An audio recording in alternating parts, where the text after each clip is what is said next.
Of course. Uh, Good evening, everyone, and welcome to Triple Threat Comics YouTube channel. I'm your host, Ian Miller.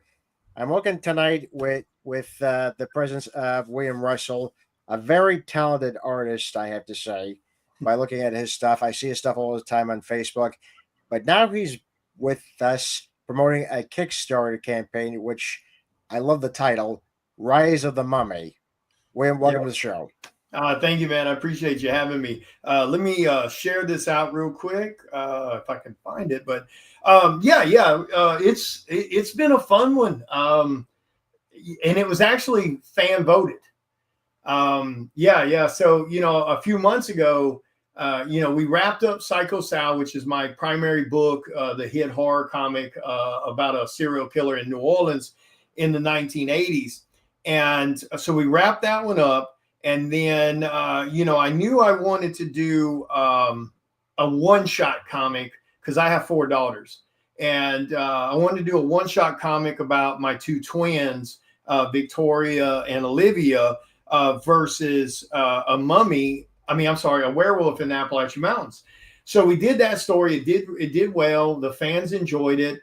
So then I gave the fans a vote. I was like, do you guys want me to do my other two daughters, Shelby and Ashley, versus a vampire in the 1700s? Or do you want a mummy in the 1920s? And the mummy got voted on by a huge margin. So that's what we did. And, Curse Moonlight, I co-wrote Psycho Sal. I wrote all the notes, all the information, all the characters, and created the universe and all that. And I gave that to a good friend of mine who's a talented writer, because I'm not a writer. And Chris Hayes wrote the scripts off of my notes and everything for issues 1 through 3 of Psycho Sal. And then we changed the perspective. And when we did that, we brought on Lori Calcaterra to write the other perspectives. And same thing, she would take all my notes and she would convert them. So I was like, I've been looking at scripts for, technically 3 years with Psycho Sal. So I was like, okay, I've got this idea. Let me try it. Let me see if I can write it. And it took me like 6 months to write that script. And then I gave it to Chris and Lori to kind of critique for me and let me know what they thought. And they gave me some notes and whatnot, and I made little tweaks here and there. And then I put it out there with, Curse Moonlight, and luckily the fans really enjoyed it. So, I did the same thing with Rise of the Mummy. And like I said, it was fan voted on, and it's live on Kickstarter right now. I think we're a little over 5K or something like that. And we've got like 14 days to go. So it's only a 20-day Kickstarter, so it's relatively quick. But yeah, writing scripts, you guys can keep that all to yourself. Jesus, man. I know it's lack of experience, obviously, because I can do stories, I can do, character designs and things like that. But yeah, jumping on that one was an interesting little bull to ride. I can't imagine doing a full series, trying to keep up with what happened in the last book. So kudos to you guys that do that on a regular. But well, that's the thing, speaking for myself, I always try to make sure it's, got a very good continuity, but also what can I do to top the last issue, which was already solid? Right. What can I do to top it? So what you do is you just make a list. You make a list of, what you want in the story arc, what you want specifically in each issue, and also say, you know what? You got to feel free to improv, because you can say, okay, I already have that in issue 3. Let's see if I can do something different with issue 4 than I already have. So it's like that. Gotcha. Yeah. Like you said, it was interesting. So, and I'll keep doing it. Like I've already written another story, Sentinel Veil of the Damned, that I'm going to try to launch probably around January-ish. Excuse me. And that one's more of a heavy subject matter. It's dealing with a war veteran who's suffering with PTSD and stuff like that. And So I've got that one written out story wise. I've got to start getting the script done for that one. But yeah, it's been a fun one. The artwork, like I'm super proud of the book. I'm super proud of the artwork. Arturo does the interior for me because with all my travel and all the other projects I'm working on for other people, I just don't have time to draw the interiors myself. I could save a crap load of money if I did, but the book would be like, if I did that, we'd be doing one book a year if I was lucky, because I travel 2 to 3 shows per month from February to November. And I do that every year. And then on top of that, I'm doing covers for Image Comics or Dynamite or exclusives for, other retailers, or I'm doing, Kickstarter covers for different Kickstarters. So I didn't want to interfere with that. And I didn't want to slow the project down. So I was like, well, I'll hire somebody to work on the interiors. And, Arturo does a great job. Marcelo did the interiors for, the Psycho Sal books. And then we had Psycho Sal 9 going the exact same time we were doing Cursed Moonlight. So, I brought Arturo on for that, and he's done a great job with it. But yeah, it's been interesting. Well, yeah, definitely. Especially as you just said, you've been traveling from November to February, which I have to say kudos to you, because going to that many shows is fantastic because it gets you engaged and also you get to meet new fans. Yeah. It's actually interesting. Let's double back for a second, because before we came on the show live, we were talking about Psycho Sal, especially at the horror cons. Yeah. That one was a wake up call for me for sure. The first, Psycho Sal's been out 3 years as of this past May. Issue number 1 dropped 3 years ago.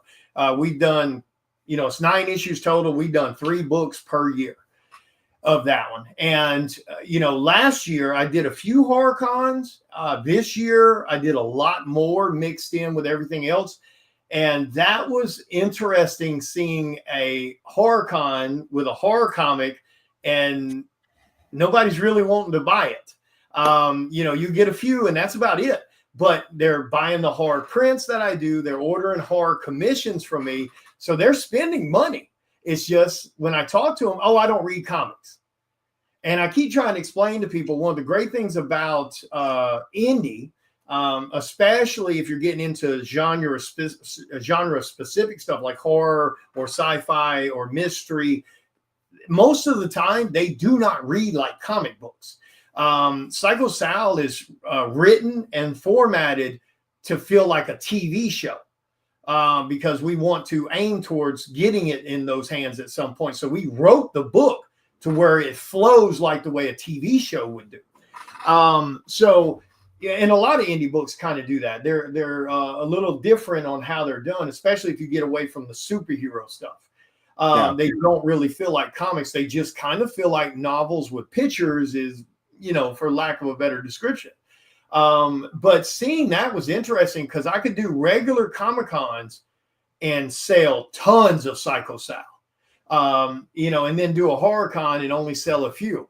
And then when I started asking horror people, well, I don't read comics. So that was a real common answer by a majority of the fans I talked to at horror shows, was they just don't read comics. They're spending tons of money on everything else horror related, but they just have no interest in the comics. So that was a bit shocking to me to hear that and see that. Yeah, because like I said before, you don't really see that, because you expect, well, a fan of to be of a certain genre, they're like, we'll buy everything of horror, including the comics. But yep, that's what I thought. Yeah, it was crazy. And then, like I was telling you, when I told Brian Polito that, the creator of Coffin Comics and Lady Death and stuff, when I talked to him at Big Texas this year and told him about my experience with that, he's like, oh yeah, he's like, I learned that a long time ago. He's like, I used to do those too. And he said, every once in a while, I'll kind of throw one in. But he was like, yeah, I learned that pretty quick. You just go for the most part, just go to the regular Comic-Cons. So, yeah. Because I mean, at the regular Comic-Cons, I've got people reading Psycho Sal that they don't even read comic books at all. they're there with a spouse or they're there with a kid or something like that. And I tell them about the book. Oh, I don't really read comics. And then I explain to them how it doesn't read like a comic. Okay, well, let me try number one. And hell, they've read the book before the show's over, and then they're back at my table buying, 2 through 5 or 2 through 8 or whatever the most recent I have. And I keep trying to tell mainstream, like we talked about this too, mainstream people who only buy DC, only buy Marvel, only buy Image, y'all really got to open your eyes a little bit and your minds and give some of these indie books a shot. Because I know indie's got some trash floating around. Let's be blunt and honest about it. But there's a lot of really good indie books and indie creators that are in the market right now. It's in my personal opinion, it's not like it was 5 years ago, 10 years ago for indie. There's a lot of really good stuff out right now. Yeah, it's true. I was talking about this with another guest, and I said when I came into indie, it wasn't where it is now. Right. Because now it just exploded, and you can tell different type of stories in different genres, sometimes intermix the genres, and Yep. the fans would actually love it because they're invested, that they want something new, something Yeah. fresh, or a different take on a genre, their favorite genre. Yeah. And the other great thing about indie, we're not bound by anything. We don't have some editor standing over our shoulder telling us what we can or can't do. We can push these characters as fun as we want to or as hard as we want to. We can kill off characters if we need to, which is always, in my opinion, something I love when people aren't afraid to kill off main characters, because it makes that story so much more deeper and that anything can happen at any time. So I love when we can do that, and we do that sometimes. So it's indie is, in my personal opinion, because I read all types of books. I grew up with the Marvels and DCs, the X-Men's, the Spider-Mans, the Batmans. I mean, obviously, I'm a comic fan. Yeah. By the way, great collection. Thank you, man. I appreciate it. So I get the fandom. I understand it. I get the loyalty.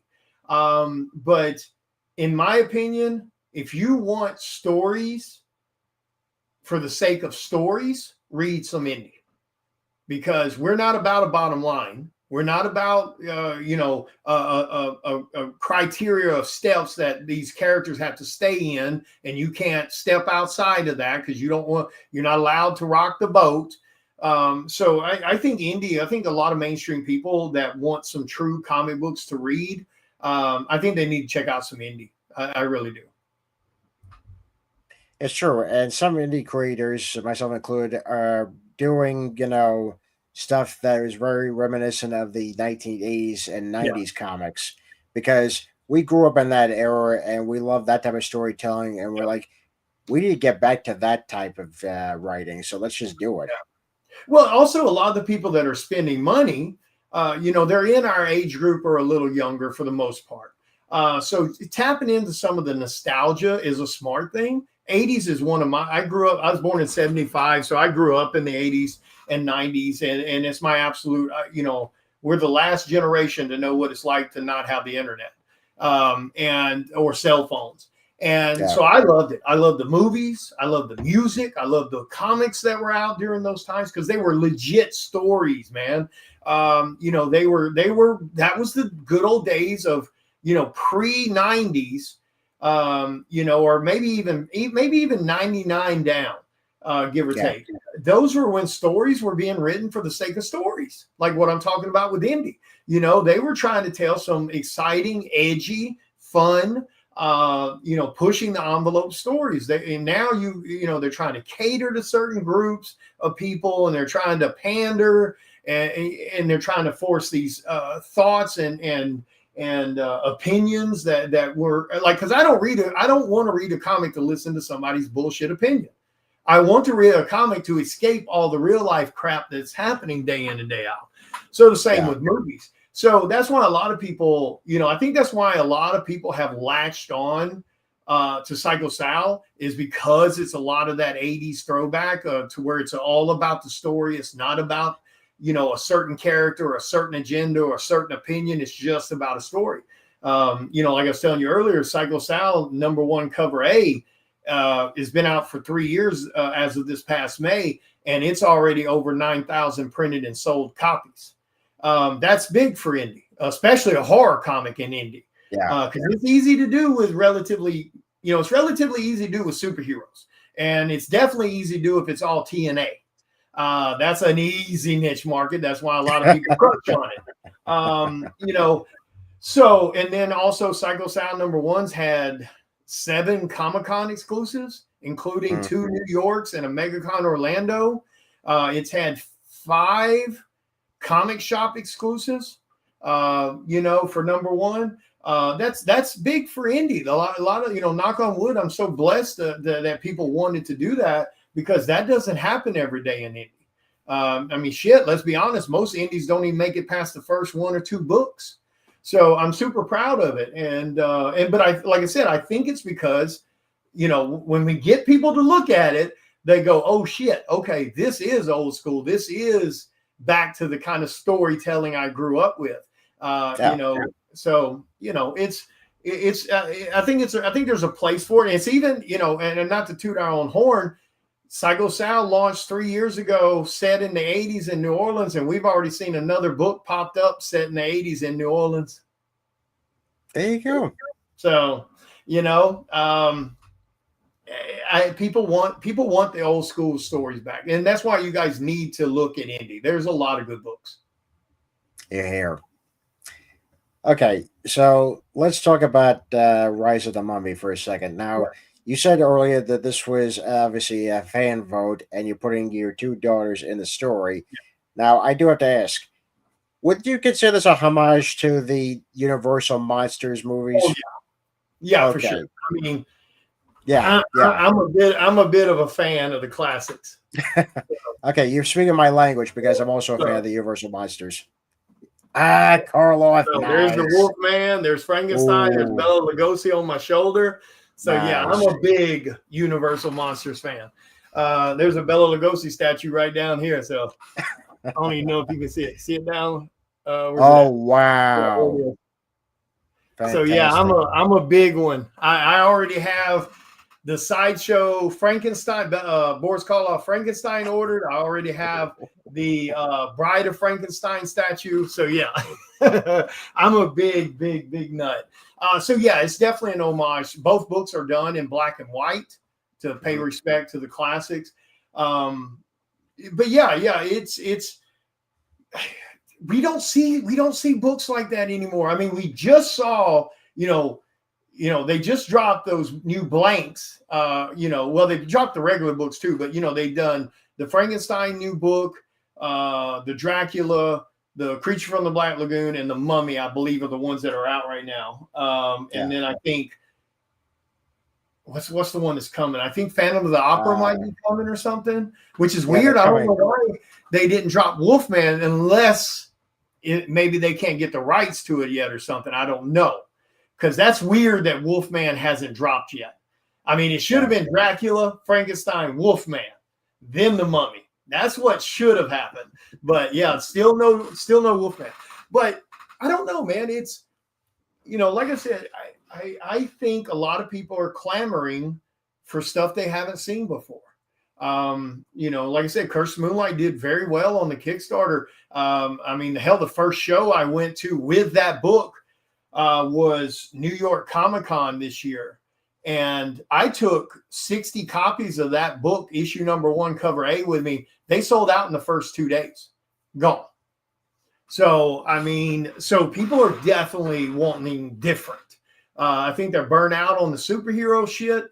Excuse my language. But I think they're burnt out on any propaganda BS or forced opinion stuff. So I think anybody that's doing some of the stuff that's a bit of a throwback, I think, is going to do well right now. Yeah, I agree with you. But yeah, this is obvious. So this is a one shot, and I'm actually pleased that you actually include your daughters in this as the main characters. How did that come about?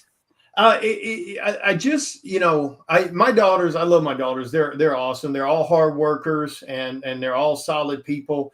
Um, you know, um, they're all artistic, talented, and some of them are writers. And hell, two of my daughters have won the Mississippi State Championship for art. Wow. Yeah, they've had their out of 1,600 plus students, they got first place, and their art was hanging in the Mississippi Museum of Art for a few months. So now I can't get them to draw anything, but that's okay. I mean, my one daughter's a stay-at-home mom, and she's got two beautiful kids, her and her husband. So she gets to stay at home with them because of the type of career he has, which is great. That's what she wants to do, and she loves it. My other daughter works as a vet tech. My other daughter's a vet tech. They love animals. Shelby, my oldest daughter, she's got her master's in psychology, so she works with children with dealing with family issues and mental issues and things like that. So they love what they do. But I knew I wanted to do the classics again because I'm such a nut for the classics. And I figured if I was going to try to write something on my own, I'd write something I knew really well as far as a general topic. So I wouldn't have to do as much research on something new. But yeah, I knew I wanted to do something because I think a lot of artists and creators take what we do for granted. We are immortal. I don't care how anyone wants to look at it. Once you create a comic book, once you do a cover, once you write something that's published, once you are in anything out there floating around this world, you're immortal. So I thought, what better cool thing to do than immortalize my two daughters in a comic book that will forever be floating around this planet. And, and my daughters are very strong-willed, very tough. Their mother, same way. She did a great job, co-parenting and raising two. And the stepdad on that side, he's the same mentality we are. So he was a great stepdad to them. And, I figured if I'm going to do those books, those movies I grew up with, because I grew up watching the classic horror movies and the Saturday creature features with my grandfather and my grandmother who raised me. And I grew up dirt poor. That Saturday creature feature that would come on, or those old VHS tapes that, they would stick in for us to watch, that meant the world to me. And I figured if I was going to do that topic, that subject material that meant so much to me, I didn't want it to be some random made up character. I wanted it to be my daughters. And that's what we ended up doing. And I've got some more planned down the road too, because I'm going to do some more throwbacks to the classics, with Frankenstein and Phantom of the Opera and stuff like that. Like I said, again, the stuff that's near and dear to me. So. Okay, well, I have to look forward to that because, again, also a fan of those type of movies because, like yourself, I grew up watching those with my family. Frankenstein always fascinated me because, this is the idea of a man playing God, you putting together a body and all that. And then, just seeing the Wolfman for the first time. Yep. And seeing how they do the transformation. Obviously, they sped it up with American Werewolf in London, which is another throwback to Wolfman. Yep. And you're like, Rick Baker. The idea, yeah. Rick Baker, my God. He won the Oscar, he deserved it. He really deserved it. That Joker statue sitting back there that I just got today, that's Rick Baker. What? Yeah, Rick Baker did that statue. He did the design and the sculpt for that statue. Wow. Yeah. So Rick Baker's I'm a big fan of Rick Baker. But love that guy. Well, the other thing a lot of people don't realize is seeing those movies as a 8-year-old, or a 10-year-old, like they were insane. I mean, those things were incredible. And that stuck with me. I love classic movies. I love traditional, special effects and things like that. I love the real stuff. And then of course Rick Baker came back and did the remake of the Wolf Man, which again is the tattoo that's on my arm, because Rick Baker. I love the classic Lon Chaney. I loved it. And when I was doing these classics, I was just so torn about that. And I was like, I got to do it. I was like, I have to do the Del Toro, Wolfman. And so, yeah, it was a crazy ride seeing those as a kid. And the other thing, like I said, people don't really understand is there was no music in those movies. So there was nothing to set the tones. That people use in horror movies, they use music to kind of set the pressure and the tense that's happening in the movie. There was nothing like that back then. So the movies were all about the sets, all about the acting, the lighting and stuff like that. So it made it pretty unique. Oh, yeah, absolutely. And just hearing the stories of how these things were made, you're like, wow, they really put the effort in it, and it really shows on the screen. And I think it's said the same about the comics because, again, you're seeing a lot of effort being put into the making of these books, Yep. especially books like yours. And the fans are like, wow, I want to get to know more about this writer. I want to get to know more about, him, what other stuff he's got. So, yeah. Yeah, the other two is, we don't shortcut the artwork. Even though we have one of the fastest producing indie books on the market, like I said, we drop a new issue about every 3 months. So it averages out to 3 books a year. And this year we dropped 4 completed. Kickstarter's over with, they've shipped. With 3 issues of Psycho Sound and 1 issue of Cursed Moonlight, and then Rise of the Mummy's live right now, and that'll probably go to print before the year ends. So we'll technically have 5 books printed this year. That's a lot of work, but we don't shortcut it. Like the artwork stays, top tier. I've got a great team that works with me that helps make this possible, because without them, it would not be. Like I said, we'd be doing 1 book a year if it was just me trying to do it. So, having writers like Chris Hayes, and Lori Calcaterra, and Lori Calcaterra does the lettering on my book also. She does the trade dress for the covers, things like that. And then having, Chris, the other Chris, who's helping with, the Kickstarter layouts and stuff. And then, of course, all the guest artists, that I bring on to do the covers, do their covers. They're very respectful about the time frames, because they're tight. To be doing something this quickly. And then, of course, Archiro doing the covers on Cursed Moonlight and Rise of the Mummy, respecting what needs to be done in the time frame it needs to be done. Marcelo and Marcia working on the interiors for Psycho Sal, again, understanding because I've got hard deadlines and I'm not listening to no bullshit. I'm not listening to excuses. I tell people what I expect of them and the time frames it's got to fit in, and they've all been super good about that. And I can't suggest them more to people as far as outside work and stuff like that. They're very respectful, very professional, and there's no way any of this could happen if it weren't for them doing it that way. So that's fair enough. Why are we showing the Kickstarter? Yep. Yeah, make sure you guys go check it out, because we've got a lot of great covers on there for you guys. It's actually 10 total covers. And we have 9 of them that's in the all cover bundles. And the other thing that I do on my Kickstarters that a lot of people may not necessarily do is everything that's on the tier page, I have on the add-on section too. So I spend the 10 hours to type every single thing into the add-on section like a psychopath. Jesus, because most people don't do that. They'll put just a few things on the add-ons, and that's really all they mess with. And I get it, because when I say 10 hours, I'm not joking you. I spent 10 hours the other day in front of the computer adding every single thing into the add-ons, because I'm trying to make it a little more convenient for people to shop on it. But yeah, that's the 9 covers right there. I've got 3 covers on there across the top.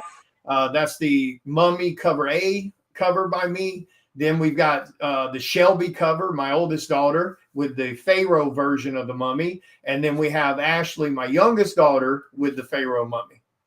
And then, of course, we got Ryan Morris. We've got Michael Gardner. We've got Tuan Amato. We have Gilbert Perez. We have Arturo, who does interior work, did a cover. We got V. Nunnally. So, I mean, I think we got some great covers on here. Yeah, that looked pretty sick. I mean, my God. Wow. Yeah, see, that's the other thing we do, too. I try to keep my covers in the $15 to $20 range for cover A's. I don't try to jack up the price. I don't try to milk it. I try to make it affordable for everyone. So no matter what income level you're on, you can afford something on the Kickstarter and get to enjoy the book. I was going to try to share out your video, but I'm not seeing it. Where's it real quick before we get into the Kickstarter? I'd like to share it out. What's it under? I'm not seeing it. Your video. What's it under on your page so I can share it out to my pages? I'm not seeing it. I meant to ask you that a few minutes ago and I forgot. Sorry to interrupt, but I'd like to get it shared out for you. But I'm not seeing it. Hold on. Let me just send it to you. Hold on. Yeah, no problem. Yeah, send me the link real quick and I'll share it out or whatever. Or tag me on the post on your page, either one. Well, obviously. All right, just sent it to you right now. There we go. All right, let's see. Would you send it in Messenger or? Yeah, I sent a Messenger. All right, it might take a moment.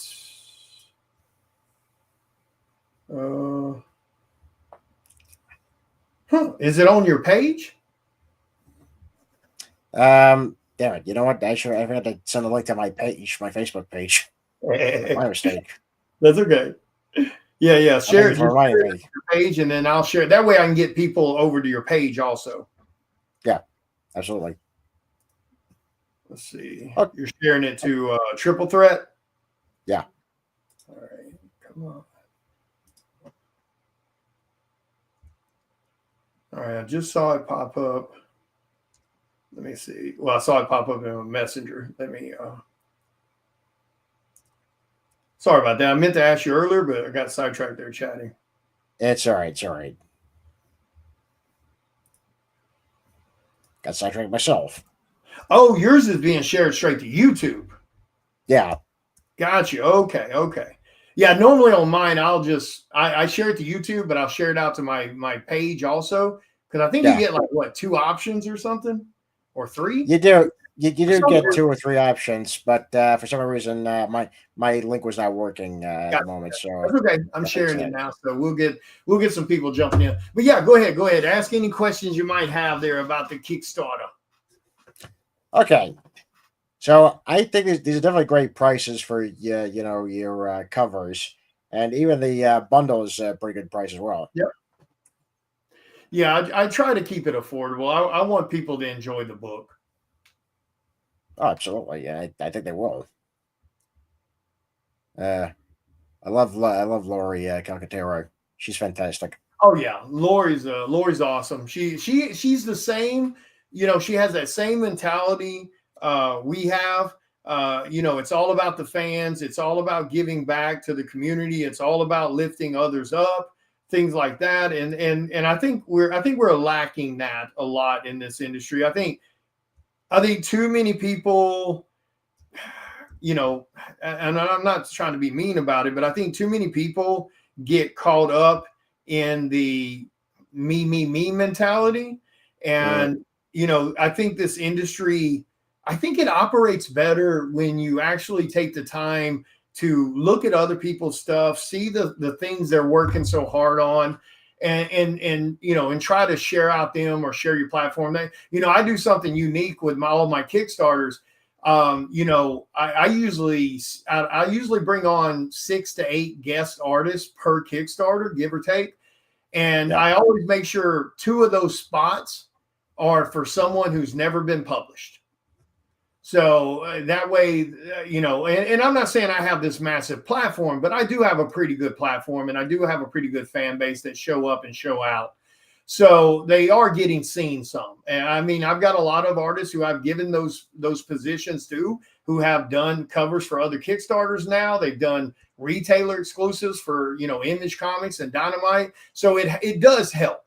Yeah. So I always save those 2 spots on every Kickstarter to give it to either someone who's, never been published, or maybe they've only published like one thing, and because a lot of people don't pay anybody any attention. You know what I mean? Unless they've done, and don't be wrong, I can't blame them, because you don't know how they can handle the deadlines. You don't know how well the work will be. And the sad truth of it is, you as a creator, paying someone to do a cover for your project, even if you're doing a trade out and they're wanting more comps of their book when it's published rather than physical money right then, you're not going to make your money back on those people. It's not going to happen. We know that it is what it is. But like I said, it's just about sharing your platform and trying to help others be seen. So, I wish more people did that, but, it's not like it was pre-internet. We don't have to fight for every scrap. You know what I mean? So, yeah. Yeah, these are great covers, and again, reasonably priced. Very nice. $130 for all the trade dress cover bundles. Sure. Very nice. I was about to ask if you were going to do foils, but now you were answering my question. And I even did those for a fair price. Normally on foils, I usually sell foils for $60 to $70 a pop. So we lowered them a little bit for the Kickstarter. We did the same thing for metals. Yeah, so I normally have the normal regular trade dress, of course, and I'll do a foil version. I'll do a metal version. And then I'll do, like for Psycho Sal and Cursed Moonlight, we played with the whole blood tier. So we did, the blood medals for Psycho Sal, the blood foils. We did the blood moons for Cursed Moonlight. And on this one, we did the gold tier. So like there's a version of all these books that has this gold tint to the entire cover, to play off the whole, Egyptian type stuff. So. Very nice. And then of course we did the, we did, we do the rare stuff too. So we do the 1 of 1s. So on this one, you'll have the gold 1 of 1s that do come numbered. It's each one of the artists has a 1 of 1. It'll be a gold metal embossed cover. So it's got like this, it's not shiny like normal metals. It's something new the printer's doing. It has like a matte finish to it, but it is a metal cover. And it has an embossedness to it. It's like a throwback to the 90s that's got the raised artwork on the cover so you can feel the artwork. Yeah, so those are like, we did them on Psycho Sound number 9 was the first time I ever thought about doing them. So we did it on it. We did it on Cursed Moonlight. And those things are gorgeous in person for the blood embossed metal. So I can't wait to see these gold versions. Yeah, me neither. Wow. Okay, this is very clever because I noticed that you don't show any of the interior art because I'm guessing you want to hold that back so when people actually, buy the books, they can read and be fully immersed in this world. Yep. Yeah. Some people have asked me that before. Why don't you show this on there? Or why, and I don't want to expose any of that. I think it's better when people turn that first page, that's the first time they see it. And now don't get me wrong. Now, every once in a while when I'm live, just chatting with fans, I've got one page that I'll kind of show as a sample, just so people can see what the quality of the interior artwork is. But I very seldom show that, but I definitely don't put it on the Kickstarters. So only a handful of people even see those every once in a while. Cause again, I don't show it every time I'm live, just occasionally. I don't know. I see some Kickstarters that will show multiple pages from their interiors. And if they want to do that, obviously that's their thing and they're welcome to do it. I don't think there's a need to it. I don't think there's a point to it. If you can't talk about your story and get people to be interested, or the premise that you type up to give everybody an overall view of the story isn't enough to get them to buy it, they're probably not going to buy it anyway. All right, that's fair, and I think it's a good idea. Now, Again, it gets also, people interested. right. Yeah. Now, to be fair, too, some people, okay, so I'm a little different than, 98% of the people that do Kickstarters. My book's 100% completed before I ever turn my Kickstarter on. So I've already fully funded it. I've already paid for everything. The only thing I do is when I turn the Kickstarter on, the book's done. So we're just using the Kickstarter to recoup the money I've already spent. That book is physically ready to go to print on day one of the Kickstarter. So I am a little different in that scenario. So some people, because it takes them 6 months or a year to do a book, they probably need to show those interior pages, because they'll usually show like 2 or 3 pages. And I think that's to help show them that they do have progress, and, to help make people feel a little more comfortable about investing their money, which, don't get me wrong, if somebody's not going to take the book to print, 3 damn pages isn't going to make them take it to print. You know what I mean? And some people, let's be honest, indie does have a black mark on it. There's a lot of people that treat this as a way to pay their bills every damn month, and they'll print 1 book every 3 years. And it's sad that it goes that way. But I don't, like I said, because people have known from day one of Psycho Sal 3 years ago, that book was 100% completed, even on issue number 1. So I'd already spent $4,000 of my own money creating that book. So people knew that they could trust, me with the money, that the book's going to print.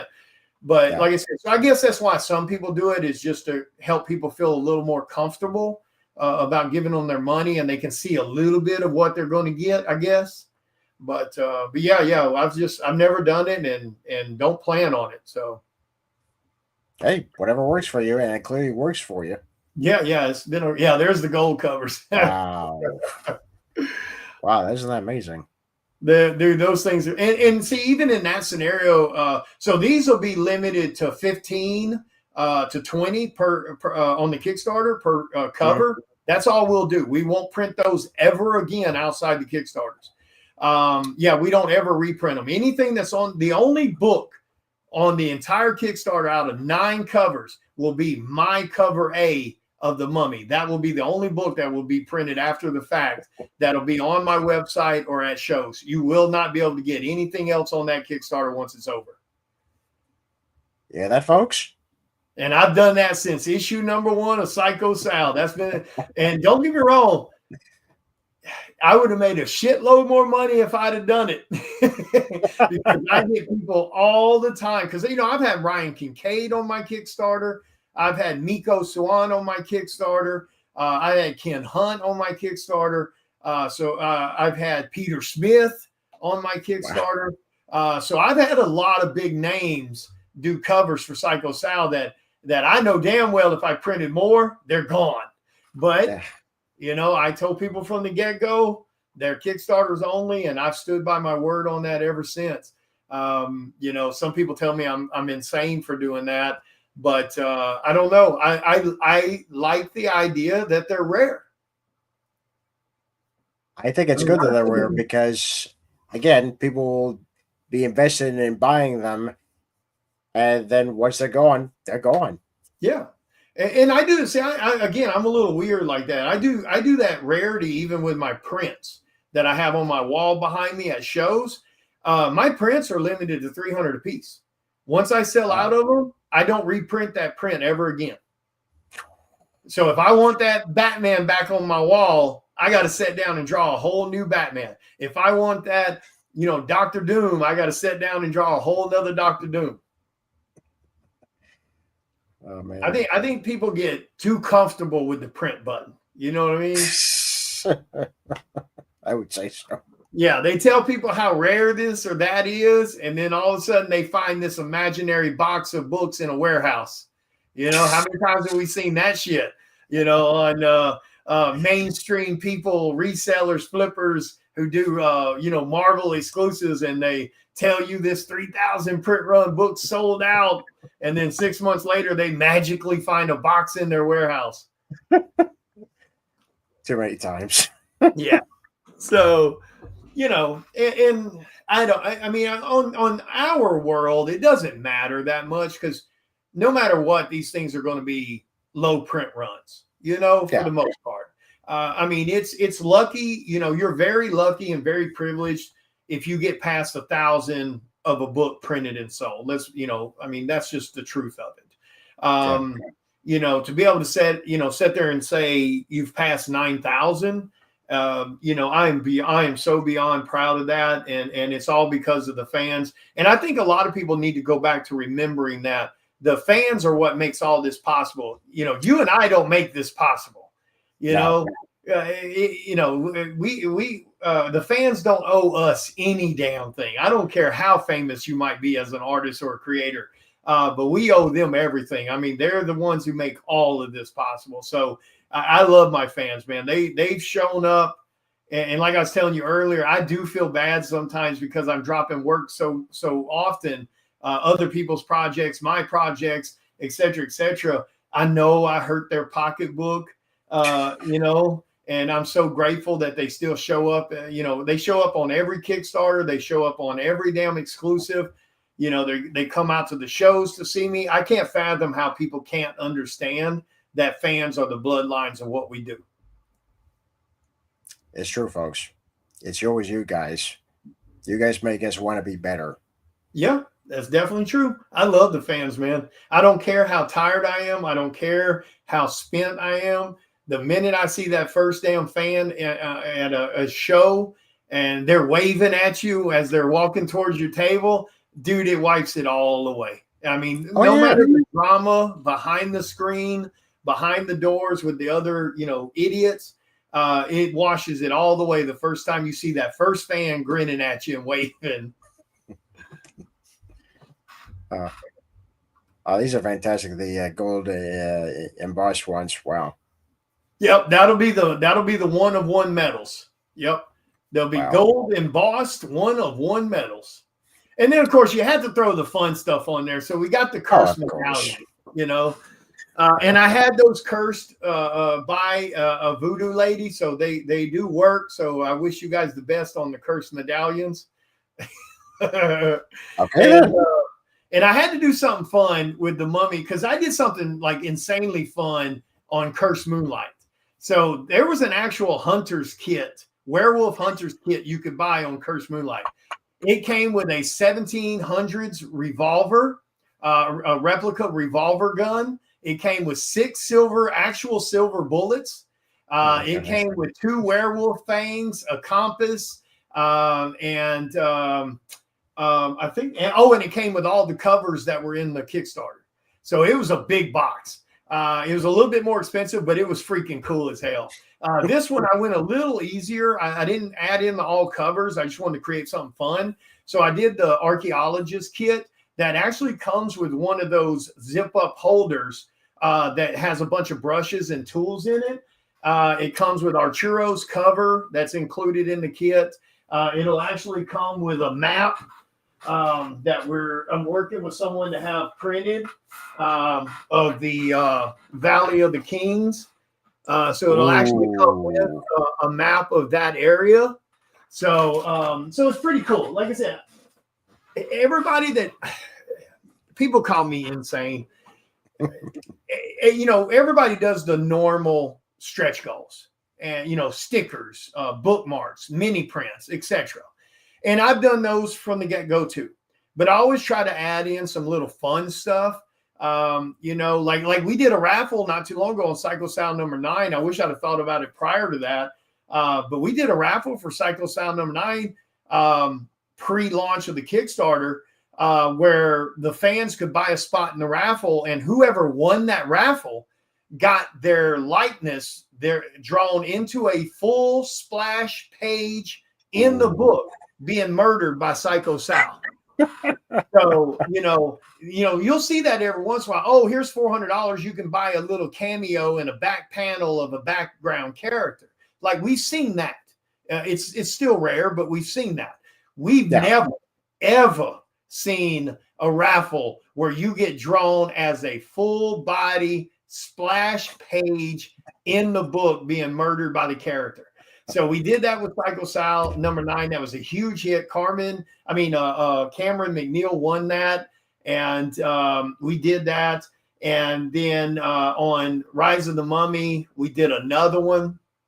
And a gentleman, one of my fans won that one. So I drew, he'll be drawn in the comic book being murdered by the mummy on one of the splash pages. You know, and then we added on the archaeologist kid and you know, the cursed medallion and just trying to make it fun. You know, too many Kickstarters are boring as hell to me. You know, I even did, you know, Psycho Sal #9, you know, again, being insane, I gave away $7,000 worth of t-shirts. No strings attached. So I gave away $40 Psycho Sal t-shirts to every single physical backer on that Kickstarter. So 136 t-shirts. I gave away $2,000 out of my own pocket to have those t-shirts made. So it didn't matter whether you backed the Kickstarter by $15 or $1,500, you got a Psycho Sal t-shirt for free. Wow.